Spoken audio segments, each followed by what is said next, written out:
شریف زادیاں خاندانی عزت کو خاک میں ملا کر سٹیج پر آ رہی ہیں. کمپنی کے ایجنٹ اور دلال بہلا پھسلا کر انہیں تباہ و برباد کرتے ہیں. ایک ایکٹریس اپنے حسن کے جنون میں ہر وہ حرکت کر گزرتی ہے جو نہیں کرنی چاہیے.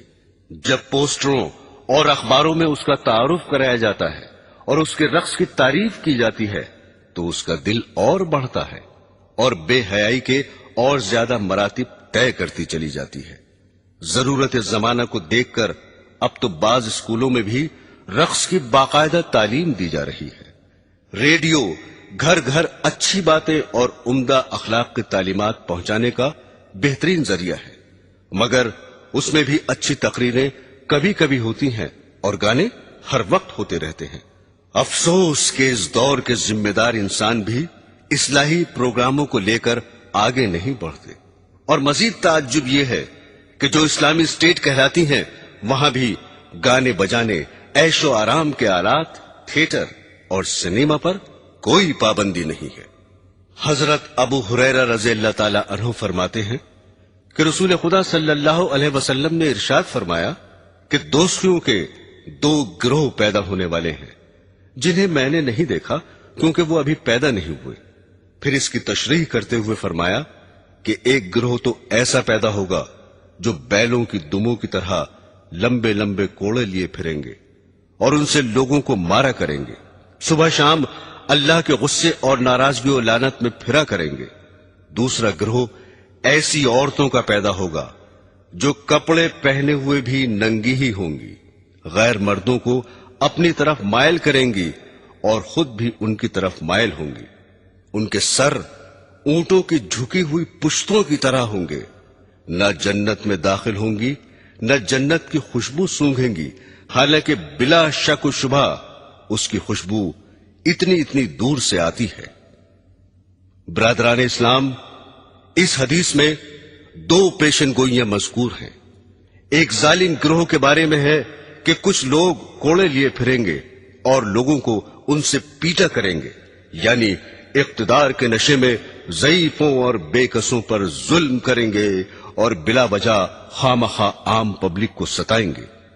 دوسری پیشن گوئی عورتوں کے حق میں ارشاد فرمائی ہے کہ آئندہ زمانے میں ایسی عورتیں موجود ہوں گی جو کپڑے پہنے ہوئے ہوں گی لیکن پھر بھی ننگی ہوں گی، یعنی اس قدر باریک کپڑے پہنیں گی کہ ان کے پہننے سے جسم چھپانے کا فائدہ حاصل نہ ہوگا، یا کپڑا باریک تو نہ ہوگا مگر چست ہونے اور بدن کی ساخت پر کس جانے کی وجہ سے اس کا پہننا اور نہ پہننا برابر ہوگا. اور آج کل تو چست ہونے کے ساتھ بدن کا ہم رنگ ہونا بھی داخل فیشن ہو چکا ہے. چنانچہ گندمی رنگ کے ایسے موزے داخل لباس ہو چکے ہیں جن کا پیر سے اوپر کا حصہ پنڈلی پر کھال کی طرح چپکا ہوا ہوتا ہے. بدن پر کپڑا ہونے اور اس کے باوجود بھی ننگا ہونے کی ایک صورت یہ بھی ہے کہ بدن پر صرف تھوڑا سا کپڑا ہو اور بدن کا بیشتر حصہ اور خصوصاً وہ اعضاء کھلے رہیں جن کو باحیا عورتیں غیر مردوں سے چھپایا کرتی ہیں. جیسا کہ یورپ اور ایشیا کے بعض شہروں میں ایسا لباس پہننے کا رواج ہے کہ صرف گھٹنوں تک قمیض ہوتی ہے، آستینیں موڑنے سے صرف 2-4 انچ ہی بڑی ہوتی ہیں، پنڈلیاں بالکل ننگی ہوتی ہیں اور سر بھی دوپٹے سے خالی ہوتا ہے. پھر فرمایا کہ یہ عورتیں مردوں کو اپنی طرف مائل کریں گی اور خود ان کی طرف مائل ہوں گی، یعنی ننگا ہونے کا رواج مفلسی کی وجہ سے نہ ہوگا بلکہ ان کی نیت مردوں کو بدن دکھانا اور ان کا دل لبھانا مقصود ہوگا. اور لبھانے کا دوسرا طریقہ یہ اختیار کریں گی کہ اپنے سروں کو جو دوپٹوں سے خالی ہوں گے مٹکا کر چلیں گی، جس طرح اونٹ کی پشت کا بالائی حصہ تیز رفتار کے وقت زمین کی جانب جھکا رہتا ہے. اونٹ کی پشت سے تشبیہ دینے سے یہ بھی بتایا کہ بال پھلا پھلا کر اپنے سروں کو موٹا کریں گی. پھر فرمایا کہ ایسی عورتیں جنت میں داخل نہ ہوں گی بلکہ اس کی خوشبو تک نہ سونگھیں گی. شریعت اسلامیہ نے زناکاری سے بھی روکا ہے اور ایسی چیزوں سے بھی روکا ہے جو زنا کی طرف بلانے والی ہیں، حتیٰ کہ اس کو بھی زنا فرمایا ہے کہ کوئی عورت تیز خوشبو لگا کر مردوں پر اس لیے گزرے کہ مرد اس کی خوشبو سونگھ لیں۔ برادران اسلام، کسی حادثے اور واقعے کا قیامت کی علامتوں میں سے ہونے کا یہ مطلب نہیں کہ قیامت کے بالکل ہی قریب ہو، بلکہ مطلب یہ ہے کہ قیامت سے پہلے اس کا وجود میں آ جانا ضروری ہے۔ اس لیے حضرت صلی اللہ علیہ وسلم نے بہت سے حوادث و واقعات کے بارے میں یہ فرمایا کہ قیامت اس وقت تک قائم نہ ہوگی جب تک ایسا نہ ہو جائے۔ اب میں وہ حوادث و واقعات بیان کرتا ہوں جو عموماً قیامت کے قریب تر زمانے میں ظاہر ہوں گے۔ رسول خدا صلی اللہ علیہ وسلم نے فرمایا کہ عیسائیوں سے صلح کرو گے جو امن والی صلح ہوگی۔ تم اور عیسائی آپس میں مل کر ایک دوسری عیسائی جماعت سے جنگ کرو گے، اس جنگ میں تمہاری فتح ہوگی، مال غنیمت ہاتھ لگے گا اور صحیح سالم واپس آ کر بڑے بڑے ٹیلوں والے میدان میں ٹھہرو گے جہاں درخت بہت ہوں گے۔ بیٹھے بٹھائے ایک عیسائی صلیب کو ہاتھ میں اٹھائے گا اور کہے گا کہ صلیب کی برکت سے فتح ہوئی۔ یہ سن کر ایک مسلمان کو غصہ آ جائے گا اور اس سے صلیب چھین کر توڑ ڈالے گا۔ یہ حال دیکھ کر عیسائی صلح کو توڑ دیں گے اور مسلمانوں سے جنگ کرنے کے لیے جمع ہو جائیں گے۔ مسلمان بھی اپنے ہتھیار لے دوڑیں گے اور عیسائیوں سے جنگ کریں گے۔ اس جنگ میں مسلمانوں کا بادشاہ شہید ہو جائے گا اور دوسرے ملکوں کی طرح ملک شام میں بھی عیسائیوں کی حکومت ہو جائے گی، اور جس عیسائی جماعت سے مسلمانوں کے ساتھ مل کر پہلے جنگ کی تھی اس سے اب یہ عیسائی صلح کر لیں گے۔ اس جنگ میں جو مسلمان بچیں گے وہ مدینے میں چلے جائیں گے اور خیبر کے قریب تک عیسائیوں کی حکومت ہو جائے گی۔ حضرات گرامی، جب مسلمان ہر طرف سے گھر جائیں گے اور ان کی حکومت صرف مدینہ منورہ سے خیبر تک رہ جائے گی تو وہ حضرت امام مہدی علیہ السلام کی تلاش میں لگ جائیں گے۔ حضرت امام مہدی علیہ السلام اس وقت مدینے میں ہوں گے اور امامت کا بار اٹھانے سے بچنے کے لیے مکہ مکرمہ چلے جائیں گے۔ مکہ کے بعض باشندے انہیں پہچان لیں گے اور ان کے پاس آ کر مکان سے انہیں باہر لائیں گے اور ان سے زبردستی بیعت یعنی خلافت کر لیں گے، حالانکہ وہ دل سے نہ چاہتے ہوں گے۔ یہ بیعت مقام ابراہیم اور حجر اسود کے درمیان ہوگی۔ غالباً حضرت امام کو طواف کرتے ہوئے بیعت پر مجبور کیا جائے گا۔ جب حضرت امام مہدی علیہ السلام کی خلافت کی خبر مشہور ہوگی تو ملک شام سے ایک لشکر آپ سے جنگ کرنے کے لیے چلے گا اور آپ کے لشکر تک پہنچنے سے پہلے ہی مقام بیدا میں جو مکہ اور مدینہ کے درمیان ہے زمین میں دھنسا دیا جائے گا۔ اس واقعے کی خبر سن کر شام کے ابدال اور عراق کے پرہیزگار لوگ آپ کی خدمت میں پہنچ جائیں گے۔ آپ کے مقابلے کے لیے ایک قریشی نسل شخص قبیلہ بنی کلب کے مردوں کا ایک لشکر بھیجے گا۔ قبیلہ بنی کلب میں اس شخص کی ننیحال ہوگی۔ اس قبیلے سے حضرت مہدی علیہ السلام کا لشکر جنگ کرے گا اور غالب رہے گا۔ حضرت امام مہدی علیہ السلام کے ظہور کے بارے میں رسول اللہ صلی اللہ علیہ وسلم نے فرمایا کہ اس امت پر ایک زبردست مصیبت آئے گی اور انسان ظلم سے بچنے کے لیے کوئی پناہ کی جگہ نہ پائے گا۔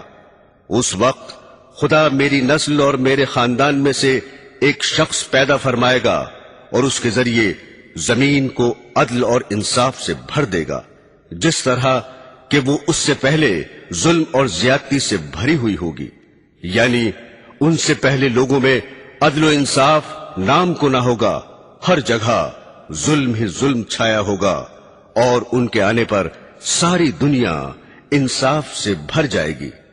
پھر فرمایا کہ ان کے عدل سے آسمان والے اور زمین والے سب راضی ہوں گے، اور اس زمانے کی نیکیوں اور عدل و انصاف کا یہ نتیجہ ہوگا کہ آسمان ذرا سا پانی بھی برسائے بغیر نہ چھوڑے گا اور خوب موسلا دھار بارشیں ہوں گی، زمین بھی اپنے اندر سے تمام پھل پھول غلے اور ترکاریاں اگا دے گی، حتیٰ کہ اس قدر ارزانی اور غذاؤں کی بہتات ہوگی کہ زندہ لوگ مردوں کی تمنا کرنے لگیں گے کہ کاش ہمارے دوست احباب عزیز اور اقربا بھی زندہ ہو جاتے تو اس عیش اور خوشی کے زمانے کو دیکھ لیتے۔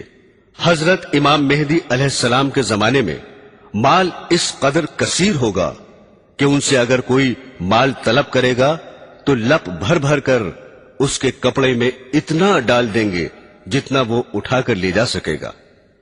ابو داؤد شریف کی ایک روایت میں ہے کہ مہدی علیہ السلام نبی اکرم صلی اللہ علیہ وسلم کے طریقے زندگی پر چلیں گے اور ان کے زمانے میں ساری زمین پر اسلام ہی اسلام ہوگا۔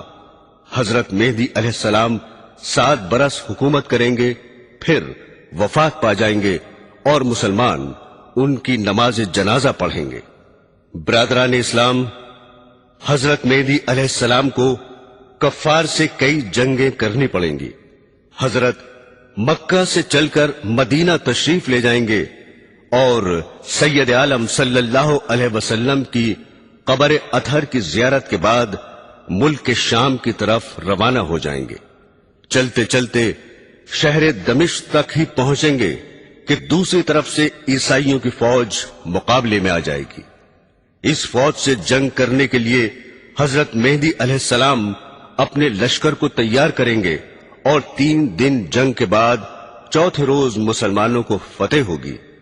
اس لشکر کشی کا ذکر حدیث میں یوں آیا ہے، قیامت قائم ہونے سے پہلے ایسا ضرور ہوگا کہ نہ میراث یعنی میت کا ترکہ کی تقسیم ہوگی اور نہ مال غنیمت پر خوشی ہوگی۔ پھر اس کی تشریح کرتے ہوئے فرمایا کہ شام کے مسلمانوں سے جنگ کرنے کے لیے ایک زبردست دشمن جمع ہو کر آئے گا اور دشمن سے جنگ کرنے کے لیے مسلمان بھی جمع ہو جائیں گے اور اپنی فوج سے انتخاب کر کے ایک ایسی جماعت دشمن کے مقابلے میں بھیجیں گے جس سے یہ طے کرا لیں گے یا مر جائیں یا فتحیاب ہوں گے۔ چنانچہ دن بھر جنگ ہوگی، حتیٰ کہ جب رات ہو جائے گی تو لڑائی بند ہوگی اور ہر فریق میدان جنگ سے واپس ہو جائے گا، نہ اسے غلبہ ہوگا نہ وہ غالب ہوں گے، اور دونوں فریقوں کی فوج جو آج لڑی تھی لڑتے لڑتے ختم ہو جائے گی۔ دوسرے دن پھر مسلمان ایک ایسی جماعت کا انتخاب کر کے بھیجیں گے جس سے یہ طے کرا لیں گے کہ مرے بغیر یا فتحیاب ہوئے بغیر نہ ہٹیں گے۔ اس روز بھی دن بھر جنگ ہوگی، حتیٰ کہ رات دونوں فریق کے درمیان حائل ہو جائے گی اور کسی کو بھی فتح نہ ہوگی۔ یہ بھی بغیر غلبے کے واپس ہو جائیں گے اور وہ بھی، اور اس روز کی لڑنے والی بھی دونوں فریقوں کی فوج ختم ہو جائے گی۔ تیسرے دن پھر مسلمان ایک جماعت کا انتخاب کر کے میدان جنگ میں بھیجیں گے اور ان سے بھی یہی شرط لگائیں گے کہ مر جائیں گے یا غالب ہو کر ہٹیں گے۔ چنانچہ شام تک جنگ ہوگی اور ہر دو فریق اس روز بھی برابر سرابر لوٹ آئیں گے، نہ یہ غالب ہوں گے نہ وہ، اور اس روز بھی جنگ کرنے والی جماعتیں ہر دو طرف کی ختم ہو جائیں گی۔ چوتھے روز بچے کھچے سب مسلمان جنگ کے لیے اٹھ کھڑے ہوں گے اور خدا کافروں کو شکست دے گا، اور اس روز ایسی زبردست جنگ ہوگی کہ اس سے پہلے کبھی نہ دیکھی ہوگی۔ اس جنگ میں شریک ہونے والے ابھی اپنے اپنے کنبے کے افراد کا شمار کر رہے ہوں گے کہ اچانک ایک ایسی جنگ کی خبر سنیں گے جو اس پہلی جنگ سے بھی زیادہ سخت ہوگی، اور ابھی اس دوسری جنگ کی طرف توجہ بھی نہ کر پائیں گے کہ دوسری خبر یہ معلوم ہوگی کہ دجال نکل آیا جو ہمارے بال بچوں کو فتنے میں مبتلا کرنا چاہتا ہے۔ یہ سن کر اپنے ہاتھوں سے وہ مال اور دولت پھینک دیں گے جو ان کے پاس ہوگا اور اپنے گھروں کی طرف چل دیں گے۔ خبر گیری کے لیے اپنے آگے 10 سوار بھیج دیں گے تاکہ دجال کی صحیح خبر لائیں۔ آن حضرت صلی اللہ علیہ وسلم نے ان سواروں کے بارے میں فرمایا کہ میں ان کے اور ان کے والدوں کے نام اور ان کے گھوڑوں کے رنگ پہچانتا ہوں۔ یہ سوار اس روز زمین پر بسنے والوں میں فضیلت والے سوار ہوں گے۔ حضرات گرامی، اس جنگ میں اس قدر عیسائی قتل ہوں گے کہ جو باقی رہ جائیں گے ان کے دماغ میں حکومت کی بو نہ رہے گی، گرتے پڑتے بھاگیں گے اور تتر بتر ہو جائیں گے۔ بھاگتے ہوئوں کا یہی مسلمان پیچھا کریں گے اور ہزاروں کو موت کے گھاٹ اتار دیں گے۔ اس کے بعد حضرت امام مہدی علیہ السلام اسلامی شہروں کے بندوبست میں لگ جائیں گے اور ہر جگہ سینکڑوں فوجیں اور بے شمار لشکر روانہ فرمائیں گے۔ ان کاموں سے فرصت پا کر شہر قسطنطینیہ فتح کرنے کے لیے روانہ ہوں گے، جس کا فتح ہونا علامات قیامت میں سے ہے۔ جب آپ دریائے روم کے کنارے پہنچیں گے تو بنو اسحاق کے 70,000 آدمیوں کو کشتی میں سوار کر کے شہر پر حملہ کرنے کا حکم دیں گے۔ حضرات گرامی، پوری روایت اس طرح ہے کہ رسول اللہ صلی اللہ علیہ وسلم نے ایک مرتبہ حضرات صحابہ رضی اللہ تعالی عنہ سے ارشاد فرمایا، کیا تم ایسے شہر کو جانتے ہو جس کی ایک جانب خشکی اور دوسری جانب سمندر ہے؟ صحابہ نے عرض کیا، جی ہاں جانتے ہیں۔ ارشاد فرمایا، اس وقت تک قیامت قائم نہ ہوگی جب تک بنو اسحاق کے 70,000 انسان اس شہر پر حملہ کر کے جنگ نہ کر لیں گے۔ جب یہ لوگ جنگ کرنے کے لیے اس شہر کے قریب آ کر قیام کریں گے تو نہ ہتھیاروں سے لڑیں گے اور نہ کوئی تیر پھینکیں گے، بلکہ محض خدا کی غیبی مدد کے ذریعے فتح حاصل کر لیں گے، جس کی صورت یہ ہوگی کہ لا الہ الا اللہ واللہ اکبر کا نعرہ لگائیں گے تو اس کی ایک طرف کی دیوار گر جائے گی، پھر دوبارہ لا الہ الا اللہ واللہ اکبر کا نعرہ لگائیں گے تو اس کی دوسری جانب کی دیوار گر جائے گی، پھر تیسری بار نعرہ لگائیں گے تو شہر میں داخل ہونے کے لیے راستہ مل جائے گا اور اس میں داخل ہو جائیں گے۔ داخل ہو کر شہر کو فتح کر لیں گے اور مال غنیمت ہاتھ لگے گا۔ غنیمت کا مال تقسیم کر ہی رہے ہوں گے کہ اچانک یہ آواز سنیں گے کہ دجال نکل آیا۔ اس کی آواز کو سن کر ہر چیز کو چھوڑ کر واپس آ جائیں گے۔ مسلم شریف کی دوسری روایت میں ہے کہ فتح قسطنطینیہ اور خروج دجال کا ذکر یوں ہے کہ آن حضرت صلی اللہ علیہ وسلم نے فرمایا کہ قیامت اس وقت تک قائم نہ ہوگی جب تک ایسا نہ ہو کہ روم والے عیسائی ایک جگہ قیام کریں گے اور ان سے جنگ کے لیے مدینے کا ایک لشکر نکلے گا جو اس وقت زمین پر بسنے والوں میں فضیلت والے ہوں گے۔ جب دونوں طرف سے فوجیں صف بنا کر کھڑی ہو جائیں گی تو عیسائی کہیں گے کہ ہمیں اور ان مسلمانوں کو چھوڑ دو جو ہمارے آدمیوں کو قید کر لائے ہیں۔ مسلمان جواب دیں گے کہ خدا کی قسم، ہم ایسا نہیں کریں گے کہ تمہارے اور اپنے بھائیوں کے درمیان کچھ نہ بولیں اور تمہیں ان سے لڑنے دیں۔ یہ کہہ کر عیسائیوں سے جنگ کریں گے اور اس جنگ میں مسلمانوں کا تہائی لشکر شکست کھا جائے گا، یعنی فوج کے تہائی آدمی جنگ سے بچ کر علیحدہ ہو جائیں گے اور خدا ان کی توبہ کبھی قبول نہ کرے گا، اور تہائی لشکر شہید ہو جائے گا جو اللہ کے نزدیک افضل الشہداء ہوں گے، اور تہائی لشکر عیسائیوں پر غلبہ پا کر فتح یاب ہوگا جو کبھی بھی فتنے میں نہ پڑیں گے، اور یہی تہائی لشکر قسطنطینیہ کو فتح کرے گا۔ فتح قسطنطینیہ کے بعد غنیمت کے مال کو تقسیم کر رہے ہوں گے اور اپنی تلواریں زیتون کے درخت پر لٹکائے ہوئے ہوں گے کہ اچانک شیطان زور سے یوں پکارے گا، بلا شبہ دجال تمہارے پیچھے تمہاری اہل اولاد میں پہنچ گیا۔ حالانکہ یہ خبر جھوٹ ہوگی۔ اس کے بعد مسلمانوں کا لشکر شام کی طرف رخ کرے گا، اور جب شام پہنچیں گے تو دجال نکل آئے گا۔ اسی اثنا میں کہ جنگ کی تیاری کر رہے ہوں گے اور صفیں درست کرتے ہوں گے، نماز کا وقت ہو جائے گا اور نماز کھڑی ہو جائے گی۔ اتنے میں حضرت عیسیٰ علیہ السلام آسمان سے اتر آئیں گے اور ان کے امام بنیں گے۔ حضرت عیسیٰ علیہ السلام کو دیکھتے ہی خدا کا دشمن دجال اس طرح پگھلنے لگے گا جیسے پانی میں نمک پگھلتا ہے۔ اگر حضرت عیسیٰ علیہ السلام اس کو قتل نہ کرے اور ویسے ہی چھوڑ دے تو دجال بالکل پگھل کر ہلاک ہو جائے، لیکن وہ اسے اپنے ہاتھ سے قتل کریں گے اور اپنے نیزے میں اس کا خون لگا ہوا لوگوں کو دکھائیں گے۔ برادران اسلام، حضرت عزیفہ رضی اللہ تعالی عنہ فرماتے ہیں کہ رسول خدا صلی اللہ علیہ وسلم نے فرمایا کہ بے شک دجال نکلے گا اور بے شک اس کے ساتھ میں پانی بھی ہوگا اور آگ بھی ہوگی۔ بعض روایات میں ہے کہ اس کے ساتھ اس کی جنت بھی ہوگی اور اس کی دوزخ بھی ہوگی۔ جسے لوگ پانی سمجھیں گے وہ واقعتاً جلانے والی آگ ہوگی، یعنی اس کو قبول کرنے کے سبب دوزخ کی آگ میں جلیں گے، اور جسے لوگ آگ سمجھیں گے وہ میٹھا پانی ہوگا۔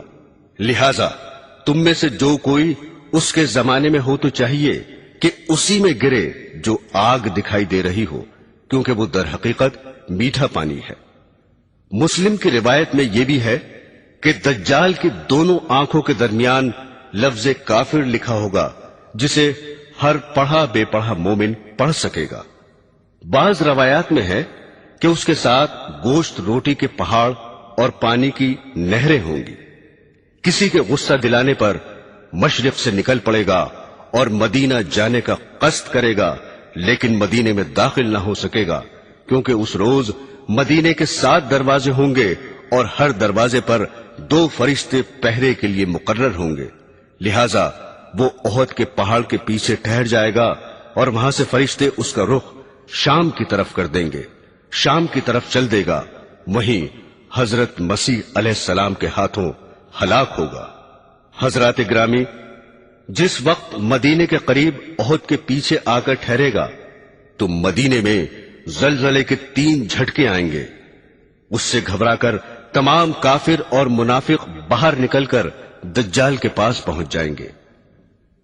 فتح الباری میں حاکم کی ایک روایت نقل کی ہے، جس میں یہ بھی ہے کہ مدینے سے فاسق مرد اور فاسق عورتیں بھی اس کی طرف نکل کھڑی ہوں گی۔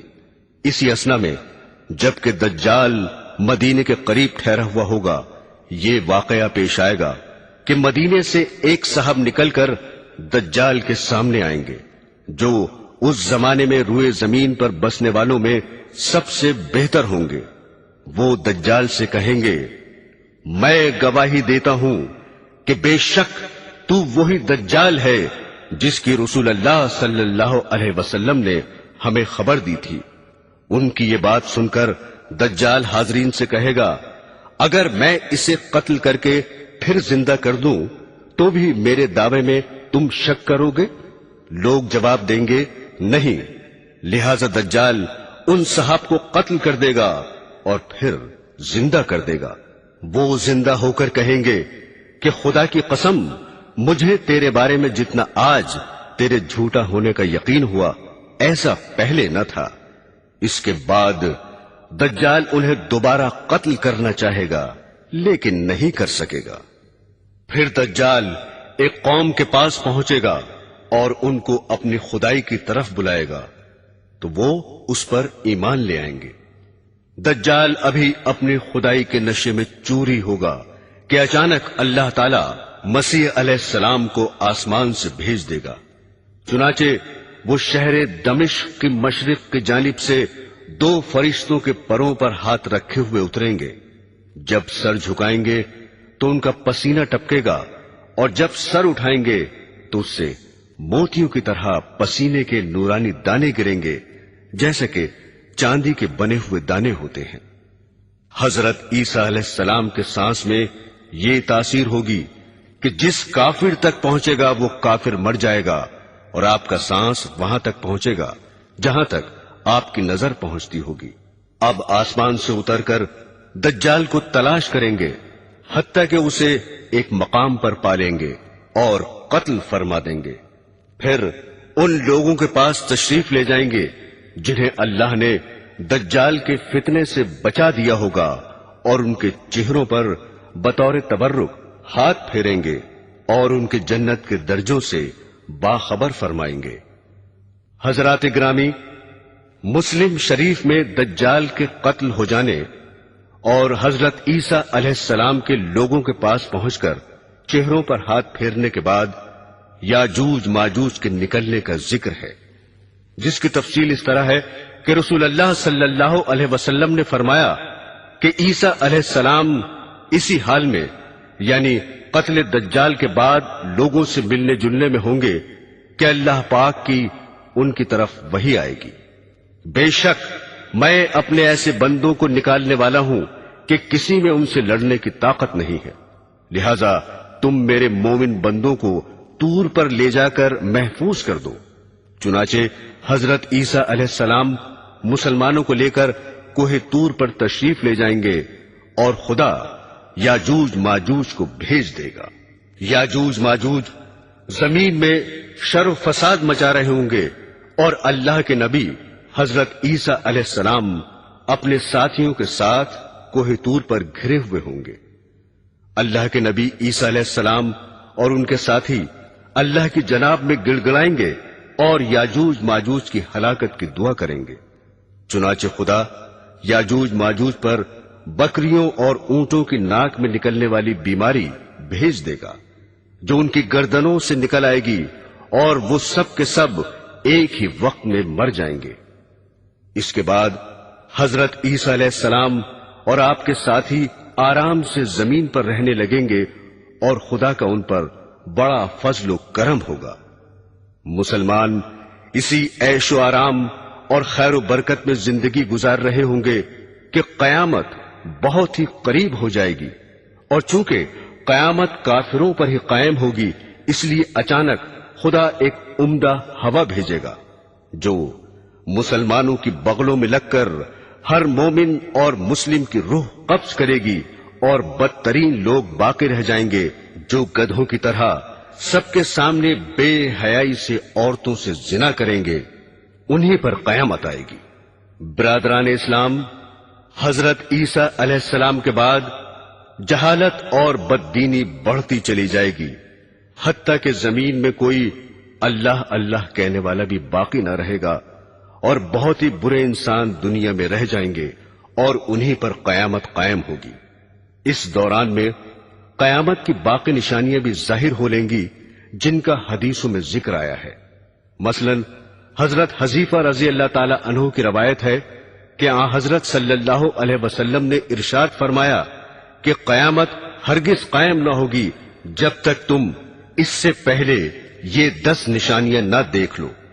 پہلی دھواں، دوسری دجال، تیسری دعوت الارض یعنی زمین کا چوپایا، چوتھی پشچم سے سورج کا نکلنا، پانچویں حضرت عیسیٰ علیہ السلام کا آسمان سے نازل ہونا، چھٹی یاجوج ماجوج کا نکلنا، ساتویں آٹھویں نمی، زمین میں 3 جگہ لوگوں کا دھس جانا، ایک مشرق میں، دوسرا مغرب میں اور تیسرا عرب میں، اور ان سب کے آخر یعنی 10ویں آگ یمن سے نکلے گی جو لوگوں کو ان کے محشر کی طرف گھیر کر پہنچا دے گی۔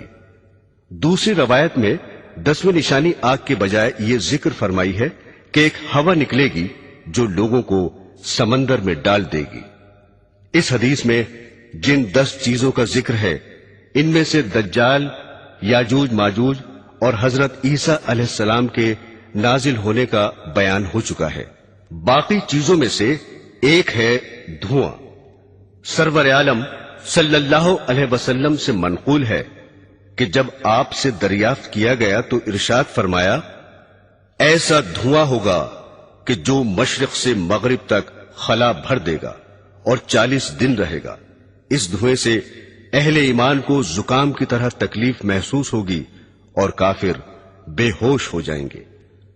قیامت کی ایک دوسری نشانی ہے دعوت الارض یعنی زمین کا چوپایا، ایک ایسا جانور جو زمین سے نکل کر اہل ایمان کی پیشانی پر نورانی خط کھینچ دے گا اور کافروں کی ناک یا گردن پر سیاہ مہر لگا دے گا۔ قرآن حکیم کی ایک آیت میں اس جانور کا ذکر آیا ہے۔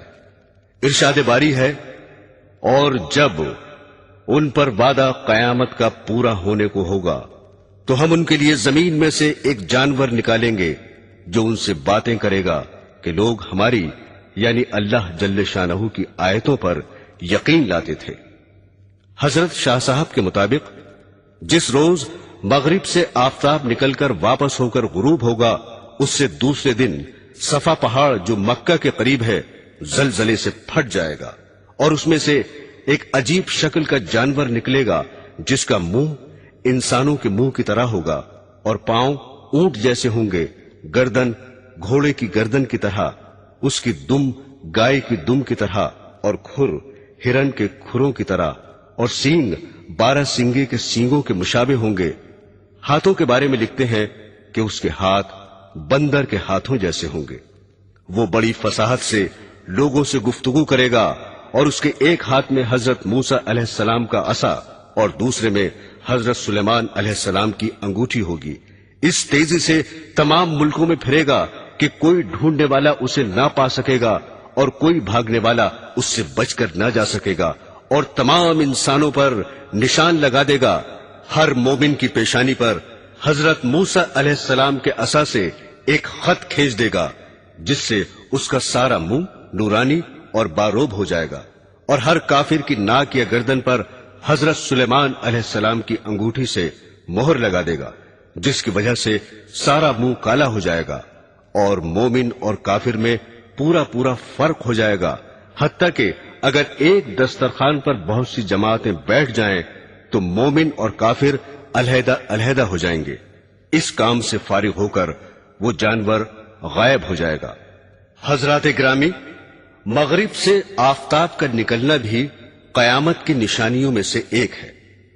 حضرت ابو ذر رضی اللہ تعالی عنہ فرماتے ہیں کہ رسول خدا صلی اللہ علیہ وسلم نے ایک دن مجھ سے سورج چھپ جانے کے بعد فرمایا، تم جانتے ہو یہ کہاں جاتا ہے؟ میں نے عرض کیا کہ اللہ اور اس کا رسول ہی خوب جانتے ہیں۔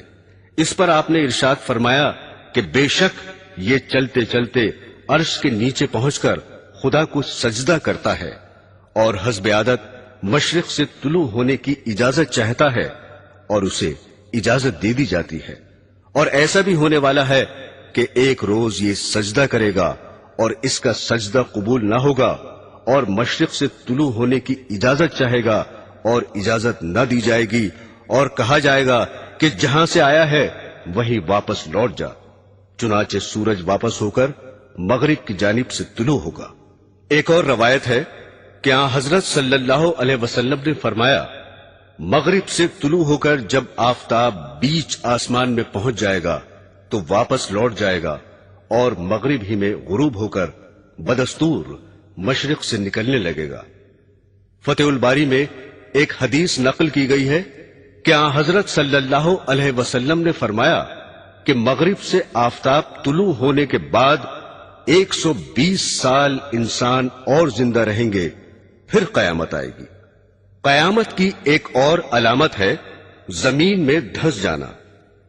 حدیث شریف میں ہے کہ 3 مقامات پر لوگ زمین میں دھسا دیے جائیں گے، ایک مشرق میں، دوسرے مغرب میں، اور تیسرے جزیرہ عرب میں۔ یہ عذاب تقدیر کے جھٹلانے والوں پر آئے گا۔ خود حدیث میں اس کی صاف تصریح بھی وارد ہوئی ہے، جو حضرت عبداللہ بن عمر رضی اللہ تعالی عنہ کی ہے کہ رسول اللہ صلی اللہ علیہ وسلم نے فرمایا کہ اس امت میں زمین میں دھس جانا اور صورتوں کا مسخ ہو جانا واقع ہوگا، اور یہ تقدیر کو جھٹلانے والوں میں ہوگا۔ حضرات گرامی، یمن سے آگ کا نکلنا بھی قیامت کی ایک علامت ہے۔ ایک آگ یمن سے نکل کر لوگوں کو محشر کی طرف گھیر کر پہنچا دے گی۔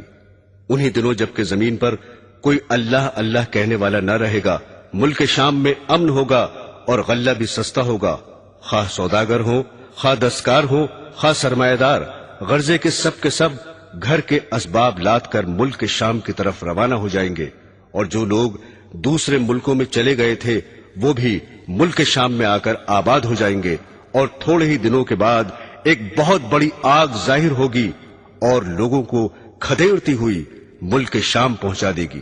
اس کے بعد وہ آگ غائب ہو جائے گی۔